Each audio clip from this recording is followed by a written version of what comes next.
పట్టబట్టాడు, పోసానిని వేధించాలనేది Pawan Kalyan decide అయ్యారని చెప్తున్నారు. ఎందుకంటే పవన్ కళ్యాణ్ని గట్టిగా పోసాని తిట్టాడు, వ్యక్తిగతంగా కూడా చాలా నీచంగా దాడి చేశాడు పోసాని పవన్ కళ్యాణ్ మీద. అందువల్ల ఎవరైనా హర్ట్ అవ్వడంలో పెద్ద విచిత్రమేమి లేదు. పవన్ కళ్యాణ్ స్థానంలో ఎవరున్నా హర్ట్ అవుతారు. ఎందుకంటే వాళ్ళ భార్యల గురించి, వాళ్ళ పిల్లల గురించి దారుణంగా పోసాని మాట్లాడాడు. సో అందువల్ల ఇప్పుడు పవర్ వచ్చింది కాబట్టి పోసాని రాజకీయాల నుంచి విరమించుకొని క్షమాపణ చెప్పి బయటకు వెళ్ళినా కూడా వీళ్ళు వదిలిపెట్టదలుచుకోలేదు, ముఖ్యంగా పవన్ కళ్యాణ్. అందుకని పోసాన్ని ఏం చేస్తున్నారంటే ఎప్పుడు మిగతా వాళ్ళ మీద, పెద్ద స్థాయి నాయకుల మీద, ఎవరి మీద పెట్టని స్థాయిలో ఇప్పుడు పెడుతున్నాడు. జగన్ గతంలో చేయలేదా? జగన్ కూడా చింతమనేని ప్రభాకర్ విషయంలో 60 కేసులు పెట్టి, చింతమనేని ప్రభాకర్ ఒక కేసులో జైల్లో ఉంటే ఇంకో కేసులో పీటీ వారెంట్ తీసుకొని అలాగ బయటికి రాకుండా అతన్ని చూసుకున్నారు. జగన్ ప్రభుత్వం కూడా ఇలాగే వేధించింది. ఇప్పుడు వీళ్ళ వంతు వచ్చింది, వీళ్ళు అదే చేస్తున్నారు. పోసాని కృష్ణమురళి మీద దాదాపు 20కి పైన కేసులు ఉన్నట్టుగా నిన్న చెప్తున్నారు. సో రీసెంట్గా కూడా కొన్ని కేసులు పెట్టారు. మామూలుగా ఆయన అరెస్ట్ చేసిందేమో సంబేవారిపల్లి, అన్నమయ్య జిల్లా, అక్కడ మణి అని జనసేన కార్యకర్త పెట్టిన కేసులో అరెస్ట్ చేశారు. అది ఇప్పుడు రిమాండ్లో ఉన్నాడు ఆయన. రిమాండ్లో ఉన్న టైంలోనే ఆల్రెడీ పల్నాడు జిల్లా నరసరావుపేట పోలీసులు పీటీ వారెంట్ ఇచ్చారు, దానికి జ్యుడిషియల్ కస్టడీ ఇచ్చారు, రిమాండ్ ఇచ్చారు కోర్టు. దాని తర్వాత అనంతపురం జిల్లా వాళ్ళు కూడా వేశారు. మళ్ళీ కర్నూలులో నిన్న ఆయనకి మొన్న 2 రోజుల ముందు కర్నూలులో కూడా రిమాండ్ ఇస్తే పోసాని నాకు ఇక్కడే ఉంచండి, ఇక్కడ డిస్ట్రిక్ట్ జైల్లో ఉంచండి, నాకు అక్కడ ఇబ్బందులు ఉన్నాయి అని చెప్తే డిస్ట్రిక్ట్ జైల్లో ఉంచారు. కర్నూలు డిస్ట్రిక్ట్ జైల్లో ప్రజెంట్ ఉన్నాడు. ఎందుకంటే సబ్ జైళ్ళల్లో ఏ రకమైన సౌకర్యాలు ఉండవు, మెడికల్ ఇది ఉండదు, చాలా నీచంగా ఉంటాయి సబ్ జైల్స్. డిస్ట్రిక్ట్ జైల్స్ కొద్దిగా బెటర్గా ఉంటాయి. అందుకని డిస్ట్రిక్ట్ జైల్లో ఉండడానికి. రెండోది కర్నూలు సిటీ కాబట్టి ఏదైనా సమస్య వచ్చినా, ఎందుకంటే ఈయన రైల్వే కోడూరు సబ్ జైల్లో ఉన్నాడు, సో ఇప్పుడు కర్నూలులో ఉంచమని అడిగితే కోర్టు కూడా ఆమోదించింది.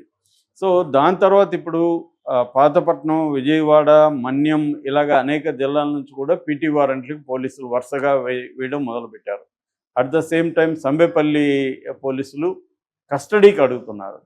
సో ఇదో విచిత్రమైంది. ఈయన తిట్టిన తిట్లకి కేసులు పెట్టాల్సింది ఖచ్చితంగా, కానీ ఏ సెక్షన్లు పెట్టాలి అవి వదిలేసి ఈయన మీద 111 పెట్టారు. 111 BNS భారతీయ న్యాయ సంహిత 111 ఏం చెప్తుందంటే, ఆర్గనైజ్డ్ క్రైమ్ సిండికేట్ మెంబరు, లేకపోతే ఆర్గనైజ్డ్ క్రైమ్ సిండికేట్కి ఆశ్రయం ఇచ్చారు, లేదా ఆర్గనైజ్డ్ క్రైమ్ సిండికేట్ వల్ల వచ్చిన డబ్బుల్ని ఈయన తీసుకున్నాడు. ఈ 3 క్లాజులు ఈ సెక్షన్లో ఉంటాయి. ఈ 3 నేరాలు చేస్తే ఈ సెక్షన్ కింద కేసు పెట్టాలి. పోసాని ఈ 3 నేరాలు ఏం చేశాడు అందరికీ తెలుసు. అట్లాగే కంప్లైంట్లో కూడా ఏం లేవు, అతను మనీ ఇచ్చిన కంప్లైంట్లో కూడా. ఇదే నిన్న హైకోర్టు వేరే కేసులో హైకోర్టు గట్టిగానే ప్రశ్నించింది పోలీసుల్ని. మీరెందుకు కంప్లైంట్లో లేని సెక్షన్లు పెడుతున్నారు? అలాగ పెట్టినప్పుడు మ్యాజిస్ట్రేట్లు యాంత్రికంగా, మెకానికల్గా వాళ్ళకి రిమాండ్ ఎందుకు ఇస్తున్నారు అని హైకోర్టు కూడా అడిగింది. సో ఈ నేపథ్యంలో పోసాని కృష్ణమురళి హైకోర్టులో ఒక పిటిషన్ వేశాడు నిన్న. అది ఈరోజు విచారణకు వస్తుంది. ఆ పిటిషన్ ఏంటంటే, నా మీద తప్పుడు సెక్షన్లు పెడుతున్నారు అని చెప్పి ఆయన వేశాడు. ఈ సెక్షన్లు తప్పుడు కాబట్టి మిగతా సెక్షన్లు 7 ఏళ్ల కంటే తక్కువే జైలు ఉంటుంది కాబట్టి అరెస్టు చెల్లదని చెప్పండి, నన్ను అరెస్ట్ చేయొద్దని చెప్పండి, మిగతా పీటీ వారెంట్లు వచ్చినా కూడా మేజిస్ట్రేట్లు వాళ్ళు రిమాండ్కి ఇవ్వద్దని చెప్పండి, నేను విచారణకి హాజరవుతాను, నాకు పార్టీ 1A నోటీసులు అంటే CRPC పార్టీ 1 ఇప్పుడు 35(3) BNSS భారతీయ నాగరిక సురక్షా సంహిత.